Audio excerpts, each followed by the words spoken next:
শীতের শেষ, কিন্তু তবুও বাজারে এখনো পালং শাক ভালোভাবে পাওয়া যাচ্ছে। বাজারে তরতাজা কচি পালং শাকগুলো দেখে বাজার থেকে কিনেই ফেললাম।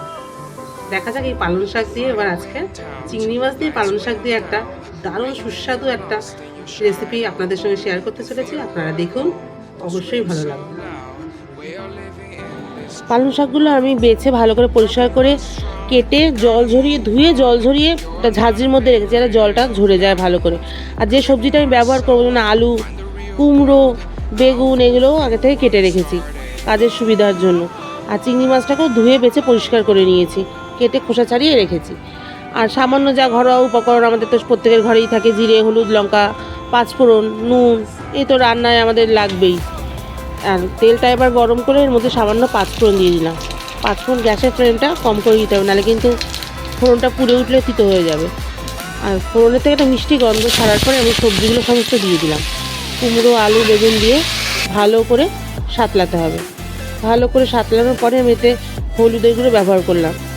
হলুদ, নুনটা খুবই সামান্য পরিমাণে দেবো কিন্তু, কারণ শাক তো যতটা দেখতে লাগবে পরিমাণে কমে যায়, ফলে একদম তখন নুনটা আবার কটা হয়ে যাবে।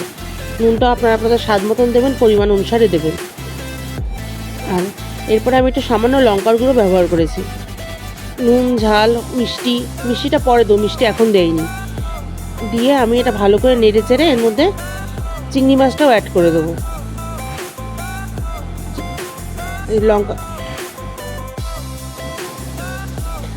লঙ্কার গুঁড়ো তো দেওয়া হয়ে গেছে, এবার চিংড়ি মাছটা আমি এর মধ্যে অ্যাড করে দিলাম। চিংড়ি মাছটা দিয়েও ভালো করে নাড়তে থাকবো। ভালো করে নেড়েছে। চিংড়ি মাছটা খুব বেশি ভাজা যাবে, চিংড়ি মাছ বেশি ভাজলে আবার শক্ত হয়ে যায়। চিংড়ি মাছটা হালকা ভেজে একটু খানিক মজবার জন্য, তার সবজিটা মজার জন্য আমি রেখে দেবো কিছুক্ষণ। রেখে মিনিট দুয়েক পরেই আবার শাকটা দিয়ে দেবো। শাকের যে আগের থেকে জলটা ঝরিয়ে রেখেছি, তো শাকের থেকে বেশি একটা জল বেরোবে না, তবুও জল বেরোবে। শাক বলে কথা, জল না বেরিয়ে পারে, শাকের থেকেও জল ছাড়বে। তা আমি এখন শাকটা দিয়েও কিছুক্ষণের জন্য রেখে দেবো। মিনিট 5 পরে এরকম মানে হয়ে গেছে, শাকটা পুরো মজে একেবারে কমে এসেছে। এরপর আমি একটু মিষ্টি দিলাম।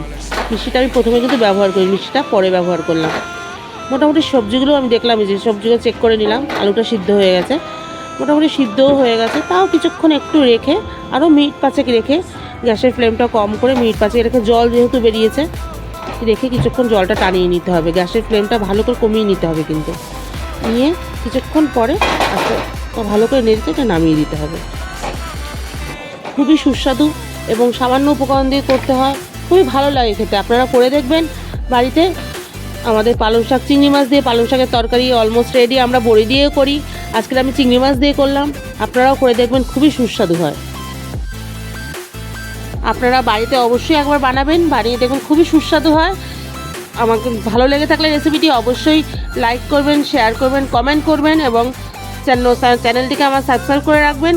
সাবস্ক্রাইব করার জন্য আমার নতুন রান্না